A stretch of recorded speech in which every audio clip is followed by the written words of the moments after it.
부모가 아이의 자존감이 너무 낮아서 걱정해야 될 위험 신호, 뭐 전문가한테 이 정도는 전문가를 찾아가는 게 좋을 것 같다. 네. 이런 부분이 있을까요? 위험한 신호가 공격성, 예. 우울 그런 것들도 부모가 애를 태어났을 때부터 봤기 때문에 어느 정도 공격성이 만연된 공격성인지 정말 심각한 공격성인지 모르실 때가 많아요. 그럴 때는 저는 상담하는 거를 추천드립니다. 관찰 상담을. 두 번째는 어머니가 스스로 관찰할 수 있는 대표적인 수단이 친구들하고 밍글하고 하는 말투를 보는 것도 중요하지만 보셔야 돼요. 그것이 가장 솔직한 내 아이의 모습일 수 있습니다. 아, 정말요? 예.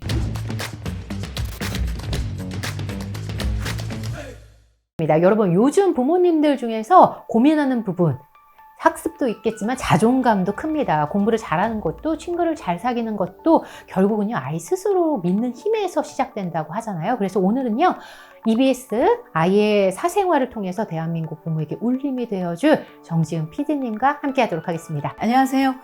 자존감이 뭐야? 아무도 모르던 시절에 자존감이라는 단어를 자존감을 세상에 알린 정지은 PD입니다. 반갑습니다. 혜진님. 이렇게 감사합니다. 이렇게 쑥스럽게 인사하시기에요. 제 PD들이 남을 시키기만 했지 자기는 못합니다. 카메라 울렁증 있어가지고. 네. 아니 근데 이렇게 소극적으로 말씀해 주셨지만 사실 네. 프로그램은 어마어마하잖아요. 네. 저는 너무너무 좋게 봤거든요. 인상 네. 깊게. 근데 그중에서 가장 인상 깊었던 거는 10년 동안 제가 알기로 네. 4,200명 아이들 만나셨고 70명의 전문가 만나셔서 자존감이라는 키워드를 세상에 알리기도 하고 실험을 통해서 그동안 우리가 몰랐던 자존감의 민낯, 자존감의 핵심을 알리셨잖아요. 네. 기획은 어떻게 하게 되셨어요? 네, 기획은 굉장히 간단했어요. 제가 형제가 7남매인데 7남매가 같은 부모한테 자랐는데도 너무 달랐어요. 아롱이 저와 제 다롱이죠. 동생이. 네, 그래서 한 사람은 컵에 물이 반밖에 없어도 반이나 있네 하는 사람이 있고 어떤 사람은 거의 다 없잖아 라고 하는 비관이 있고 그래서 제가 혼자 오랜 세월 이런 낙관, 비관, 좌절, 기대, 희망 이런 거는 어디서 왔을까를 오래 생각했고요. 그것들이 심리기 때문에 찍기 너무 어려웠는데 심리를 찍으려면 실험을 하는 것밖에 방법이 없겠다라고 생각해서 많은 심리학과 교수님들 또 정신건강의학과 교수님들 도움받아서 실험을 거의 100번 가까이 한 것 같습니다. 그때 사실 아예 자존감이라는 단어가 자아존중감이 없었죠. 거의 없었죠. 네. 인식하기 어려웠는데 네. 벌써 이게 거의 10년, 15년 된 일이니까요. 네. 아동심리학 서적이나 교육심리학 서적을 보다 보니까 자아인식에 관한 얘기가 한 페이지나 두 페이지 정도로 나와 있었어요. 근데 제 생각에 너무 중요한 단어인데 교육심리학이나 일반 심리학에서는 너무 짧게 넘어와서 이게 뭘까 하고 교수님들 찾아다니면서 여쭤봤어요. 자아존중감이 나오기 이전에는 일반 우리나라의 서가에서는 교보문고든 영풍문고든 영영이라 그래서 영재 만들기 하고 우리 아이 영어 어떻게 할까요? 두 가지밖에 없었어요. 미국에는 자존감의 달, 자존감 캠페인이 있다는 거예요. 그래서 그것들을 대단히 중요하게 여기고 또 자존감의 3요소가 이제 자아인식, 자기 유능감, 자기 수용인데 그중에서 여러분들이 꼭 아셨으면 좋겠는 부분이 제가 교사님들 특강이나 어머님들 특강에 가면 정말 요즘 원망을 많이 듣는 게 정 PD가 자존감을 만들어서 애들이 너무나 자아 개념이 활발해서 이 교사에서 지도도 안 되고 또 어머님들도 맞아. 우리 애가 기죽는다고 그것만 포커스 되어 그것만 계시죠. 포커스 되시는데 그게 정확한 자존감이 아닙니다, 어머님. 자존감은 자존심과 다르고요. 그 당시에 15년 전에 네. 자아존중감, 자존감을 알리신 다음에 부모님들이 어떻게 하면 자존감을 높일 수 있냐. 네. 근데 그 중에 하나 지금 말씀해 주신 것처럼 자존감을 좀 높여주려면 어느 정도 감정을 수용해주고 받아줘야 된다 해서 그 부분에 대한 왜곡된 인식도 지금 많이 나타나고 있잖아요. 너무 받아줬다, 우리가. 자아존중감이 흔해지면서 잘못된 용어 소비를 하는 방식으로 왜곡이 됐는데 사실은 자존감은 결과예요. 그러니까 작은 성공 경험이 아기 때 단추를 내가 스스로 끼워보는 경험, 신발이 왼쪽 오른쪽이 바뀌지만 내가 이렇게 끼워서 이렇게 걸어가는 경험, 넘어져도 이렇게 눈치 보다가 스스로 일어난 작은 경험들이 합쳐서 자아존중감이 이루어지는 건데 부모님들이 다 해주시면서 그거를 발현되기는 어렵거든요. 그래서 작은 성공 경험과 큰 성공 경험이 합쳐서 자존감이 나옵니다. 그러니까 여러분들은 도전과 경험을 많이 하도록 도와주셔야 돼요. 예를 들면 초등학생이 되면은 2학년, 3학년이 되면 학원에 스스로 전화해서 자기 수업 시간을 바꿀 수 있어야 해요. 엄마한테 나 이거 친구 생일에 가야 되니까 목요일 수학을 못 가라고 엄마 말해줘가 아니고 스스로 전화를 해서 선생님 저 누군데요. 저 목요일 수업을 화요일로 바꿔도 되나요? 말할 수 있어야 돼요. 3학년이면 할 수 있어야 되고요. 5학년이면은 본인이 갈까 안 갈까도 정하는 것은 물론이고 갔을 때 결과물도 어떻게 처리해야 될지를 엄마 배제하고 스스로 얘기할 수 있어야 됩니다. 그걸 하고 계시는지 한번 체크해 보시고요. 두 번째, 옷 입는 것들도 스스로 결정에 맡기셔야 됩니다. 그래서 오늘은 날씨가 추우니까, 날씨가 더우니까 라도 물론이고 또 친구 집에 갈 때, 엄숙한 자리에 갈 때, 가족 모임에 갈 때, 휴가를 갈 때 각각 시간 장소에 따라 다른 예절과 상황에 따라서 내가 외면을 바꿔야 된다는 것도 아이들이 5, 6학년 정도면 알아야 돼요. 그것을 엄마가 오늘은 누구니까 이거 입어. 이거는 경험을 많이 쌓지 못하게 하는 거예요. 그게 자존감이랑 연결되는 거예요. 됩니다. 그럼 그만큼 자존감이 중요한 거네요. 예, 자존감은 전생애를 지배하는 키워드고 네. 배우자의 선택까지도 영향을 미쳐요. 아. 자존감이 낮으면 그 낮은 자존감을 보완하기 위한 결핍을 보완하기 위한 배우자를 찾게 되는 네네. 그러나 그것이 일시적으로는 치유됐을 수 있을지 몰라도 네. 과연 그것이 근본적으로 치유됐을까요?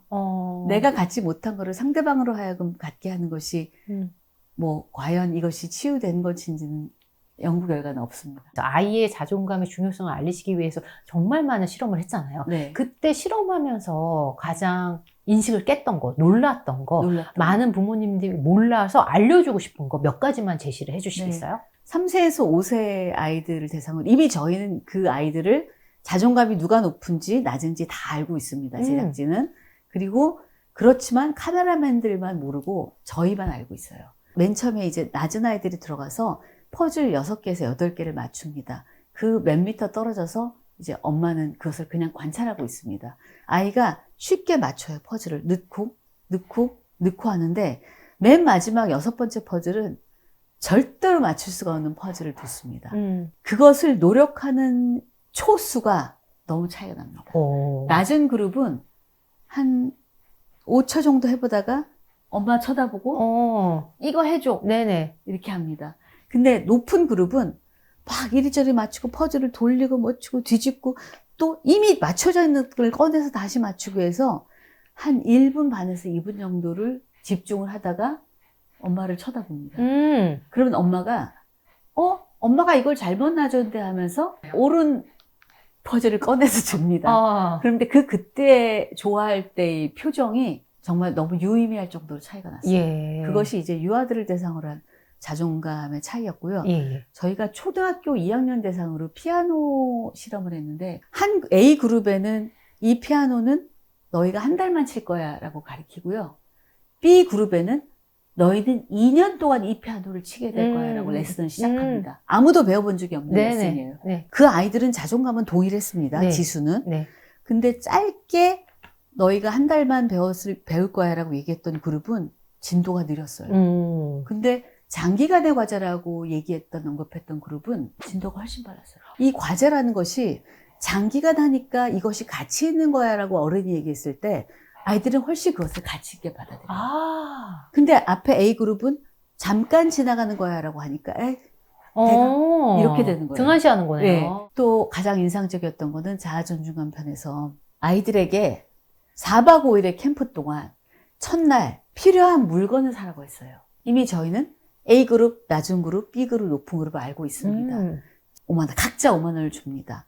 그런데 자존감이 높은 그룹은 훨씬 물건을 적게 샀어요. 자존감이 높은 그룹은 적게 사요? 적게 사고 와. 자존감이 낮은 그룹이 훨씬 물건의 개수와 수량이 많았습니다. 낮은 그룹의 친구한테 왜 이렇게 물건을 샀어? 그랬더니 지금 제가 캠프 들어가면 뭐가 있는지 모르니까 너무 불안해서 이것도 필요하고 저것도 필요하고 이것도 필요하고 할 것 같아서 그냥 다 샀어요 라고 했고요. 자존감이 높은 그룹은 지금 제가 캠프 제 방에 들어가 보진 않았지만 뭐가 있는지 알아보고 살려고요 라고 질문했어요. 와. 굉장히 자기 중심이 있고 자신의 처한 상황을 정확히 파악하고 자신이 임할 행동을 정하겠다는 거죠. 네. 결국은 현실자와 이상자와 얘기를 안 할 수가 없었어요. 우리는 현실자가 여기고요. 누구나 추구미를 가지고 이상자를 꿈꿉니다. 현재 나는 60kg인데 나는 55kg, 50g을 꿈꾸면 이걸 이상자라고 할게요. 근데 60kg을 50kg으로 줄이는 것은 굉장한 고통이 듭니다. 웬만한큼 노력해서 10kg 빼기가 어렵거든요. 그렇지만 이 사이에 간극을 메꾸는데 마케팅이 작동을 해요. 마케팅은 손쉽게 네가 노력하고 뛰거나 굶지 말고 이 다이어트 보조제를 먹어. 이런 것들을 하면 너는 쉽게 체중을 감소할 수 있을 거야 라고 유혹을 합니다. 그러면 이상자에 빨리 도달하고 싶은 그룹은 그 물질을 쓰게 되죠. 결국 노력 대신에 돈으로 쉽게 할 수 있는 소비의 유혹에 넘어가서 현대 어린이들의 또는 청소년들의 낮은 자존감의 현상학적인 결과가 높은 소비로 이어집니다. 부모가 아이가 테스트하지 않더라도 어느 정도 자존감이 있나? 높나? 이걸 체감할 수 있는 방법이 있을까요?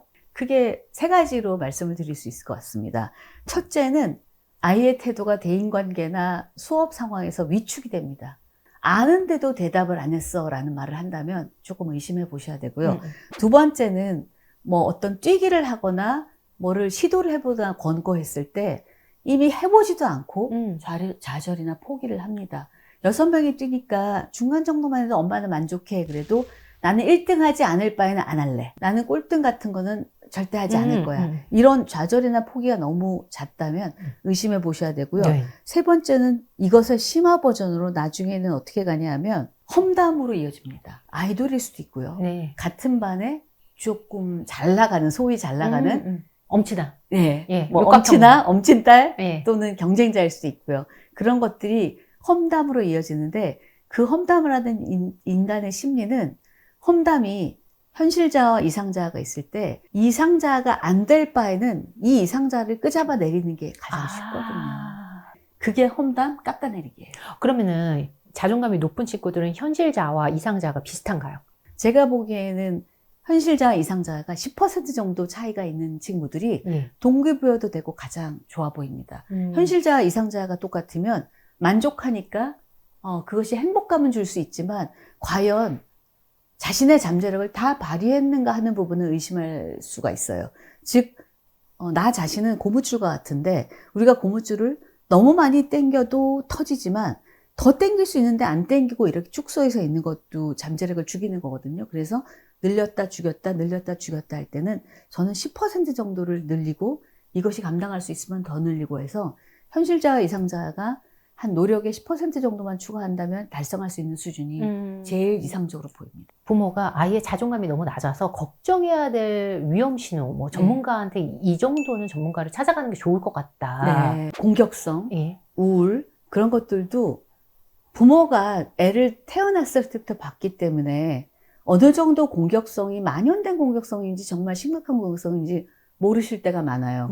그럴 때는 사실은 저는 상담하는 거를 추천드립니다. 관찰 상담을. 두 번째는 어머니가 스스로 관찰할 수 있는 대표적인 수단이 친구들하고 민글하고 하는 말투를 보는 것도 중요하지만 댓글을 좀 보셔야 돼요. 댓글을요? 네, 유튜브 댓글을 또는 인스타그램 댓글을.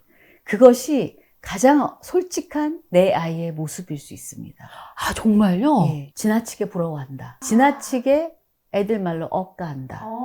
그런 부분이 아마 관찰이 되실 거예요. 많은 부모님들이 네. 자존감과 자존심이랑 좀 혼동하는 경우가 있잖아요. 네. 자존감과 자존심은 완전히 다릅니다.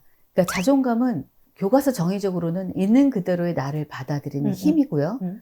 자존심은 비교 속에서 지켜야 하는 나의 체면이에요. 내가 현재 가지고 있는 가정 환경이 이러니까 나는 티니핑을 10개만 살래라는 거는 자존감이지만 60개, 70개가 나왔고 내 친구들 50개 갖고 있어라고 산다면 자존심인 거죠. 그래서 사실은 자존심은 아동심리학의 용어는 아닙니다. 그래서 지금 실험에서 차이는 자존감과 자존심은 외부 시선의 차이라고 정의를 했기 때문에 저희가 상자 그림을 그렸어요. 아이들을 전체 한 공간에다가 넣고 네가 고르고 싶은 상자의 크기, 크레파스, 물감, 색연필 마음대로 골라서 너의 자아상을 그려봐 라고 했어요. 자존감이 높은 그룹은 저희 카메라가 있으나 없으나 똑같이 뭐 큰 상자에 내면도 충실하게 채우고 겉도 충실하게 채워서 그럴듯한 자아상 상자를 만들어내는데, 자아상이 또는 자존감이 낮은 그룹은 저희 카메라가 있을 때는 되게 호화찬란하게 그렸어요. 자신을 화려하게, 공주처럼. 저희 카메라가 없이 몰래 카메라로, 관찰 카메라로 찍었을 때는 굉장히 이렇게 누워서 네. 작은 상자를 골라서 누워서 칠하고, 아무도 안 보니까 누가 지켜보는 사람이 있을 때, 타인이 있을 때 없을 때가 많이 차이가 난다. 나타났어요. 네. 정신건강의학과 교수님들이 분석한 인터뷰가 저는 굉장히 인상적이었습니다. 뭔데요? 어떻게 그러니까 해석하셨어요? 부모가 똑같이 나왔어요. 그 모습이 부모라도 똑같이 나와요? 불행하게도. 그러면은 나는 부모한테서 높은 자존감을 받지 못했다면 난 영원히 이렇게 자존감으로 살아야 돼? 라는 질문이 있으실 수 있는데, 부모로부터 높은 가능성으로 낮은 자존감이 대물리된다는 것은 정론이거든요. 그러니까 제일 먼저 부모님이 내가 고물 방방이를 물려받았나, 새 방방이를 받았나 먼저 성찰을 해보십시오. 예. 내가 비일관적인 양육 태도를 가졌나, 녹화 한번 해보세요. 본인 행동을. 여기다 놨을 때는 잘했어 라고 했는데 왜 여기다 놓는 거는 잘못했다고 하는지, 이런 것들은 한번 성찰을 해보시고요. 본인부터 한번 옷 매부서를 여기시고, 그 다음에 두 번째는 아이들이 낮았을 때는 저는 제가 성격이 급해서 또 다른 제 배우자의 도움을 받았습니다. 저의 장점과 단점을 인식을 하고, 제가 욱하는 성질이 또 있어요. 한 번 버럭하면 끝이에요. 어머니들. 한 번 버럭하면 그동안에 가졌던 공들이 다 허사가 되고 거짓말은 엉망가 되고요. 자존감의 뿌리는 여러분들이 아주 많이 들으셨을 애착이에요. 애착은 많이 들어보셨죠? 네. 태어나서 생후 1년까지의 애착관계. 예, 애착관계, 눈맞춤, 네. 또 정서적 반응, 이런 것들이 아주 씨앗이고, 그 다음에 뿌리는 이론적으로는, 너무 절명하지 마세요. 이론적으로는 7세에 완성된다고 합니다. 절반 정도가. 18살에 대부분의 자존감 70%가 다 형성이 된다고 합니다. 예. 그러면 70%는 18세 이전에 끝난 거예요. 그러면은 그 부분에서 부모의 역할이 절대적이다. 절대적이다. 그러면 나머지 30% 가지고 인생이 결정되는데, 그 나머지 30%는 감사하게도 좋은 신앙이라든가 마음을 나누는 배우자, 좋은 취미도 나머지 30%를 메꾸는데 큰 도움이 됩니다. 근데 또 요즘에 자존감에 대한 관심도가 높아진 이유는 이 자존감이 학습에도 영향을 준다고 생각하는 경향이 많아지면서 또 관심이 높거든요. 네. 이 부분에서 밝혀진 실험이 있을까요? 보통 자존감이 높으면 학습 효율이 높아진다라고 쉽게 생각하기 쉬워서 저희가 실험을 해봤는데요. 자존감이 높으면 정비례로 학습 효율이 높아진다라기보다는 자존감이 높은 친구들은 시도를 훨씬 더 많이 합니다. 횟수로 2.7배 정도 시도를 하거든요. 예. 그러니까 당연히 양이 많으니까 학습 효율과 학습 성과가 높을 수밖에 없습니다. 이렇게 아이의 세계 전반의 자존감에 영향을 미치기 때문에 부모님 입장에서는 부담이 큰 것도 사실이에요. 어떻게 그럼 아이의 자존감을 높여줄 수 있도록 도와줘야 되나? 어떤 방법이 효과적일까요? 두 가지를 말씀을 드리면은, 첫째로 심적으로는 아이의 자존감을 키우는 가장 중요한 원칙은 조건 없는 사랑이 전제가 돼야 됩니다. 두 번째는 아이들에게 안전을 제외한 모든 것에서는 시도하는 경험을 하셔야 됩니다. 즉, 유아기 때는 스스로 단추를 채울 수 있도록 도와준다든가, 본인이 쓰지도 못하는 모자를 쓰도록 도와준다든가, 이런 것들도 중요하고요. 초등학교 때는 스스로 어딘가에 전화를 걸어서 스케줄을 짠다라든가, 또는 친구들과 약속을 정해서 놀아본다라든가, 이렇게 스스로 하는 것들이 참 중요합니다. 청소년 때도 친구들끼리 계획을 짜서 어떤가 학습 장소에 간다든가, 또는 어떤 공연을 한다든가, 이런 것들도 많이 지원을 해주시면 좋을 것 같고요. 우리는 애들을 뭐 성적이 좋아서 네가 예쁜 행동을 해서 좋아하는 게 아니고, 존재 그 자체로 존중받는 것이 가장 중요하다고 여겨지거든요. 아이가 실패를 경험할 때도 항상 괜찮아, 다시 해보자 하는 마음, 한 것에 대해서 칭찬하는 그런 존중하는 마음이 필요하다고 보여집니다. 부모가 만약에 나 스스로도 지금 자존감이 부족하다. 네. 어떤 부분 체크해서 어떻게 전달을 하면 좋을까요? 저는 이런 방식을 썼어요. 대화법이 중요한 건 사실인데, 아이가 학교에서 왔을 때 오늘 즐거웠던 일 3가지만 얘기해봐. 오늘 친구들하고 안 좋았던 일 하나만 얘기해봐. 이렇게 하면 누가 얘기를 하겠습니까? 그래서 제가 썼던 방식은 제 일상을 많이 얘기했어요. 오늘 엄마가 생방송 녹화를 했는데 어떤 분이 거기서 컵을 딱 쏟으셔가지고 와장창창 소리가 나고 했는데 우리 조율이랑 엄마가 가서 재빨리 해서 수습했어. 잘했지. 그러면은 얘가 엄마 나도 오늘 쏟았는데 이런 얘기를 하더라고요. 그래서 약한 좀 부족한 제 모습, 제 일상을 들려주는 것에서 대화를 시작했고요. 그렇게 대화를 알아야 그 아이의 현재 지수 상태를 알 수 있거든요. 그래야지 교육도 가능하고 지침도 가능해서 본인의 일상을 많이 얘기해라. 그리고 약한 부모님들은 스스로 아실 수도 있어요. 내가 자존감이 약하게 지금 살았구나. 그래도 지금 본인이 약하다는 걸 아는 것만으로도 자녀들한테는 굉장히 도움이 됩니다. 그렇게 제가 자존감이 낮아서 우리 아이가 낮을까봐 고민이 됩니다라고 하는 부모님은 훌륭하신 거예요. 그걸 아시니까. 그리고 본인이 노력을 하십니다. 그래서 그 부분은 오히려 더 위안과 응원을 드리고 싶습니다. 자존감이 사실은 말씀하신 것처럼 워낙 광범위하게 아이한테 영향을 주기 때문에 그 부분에서 오늘 다 못 다룬 내용은 아이의 자존감이라는 책에 정말 많은 내용이 담겨있기 때문에 확인하시면 좋겠습니다. 함께 해주셔서 감사합니다. 감사합니다. 대기자 TV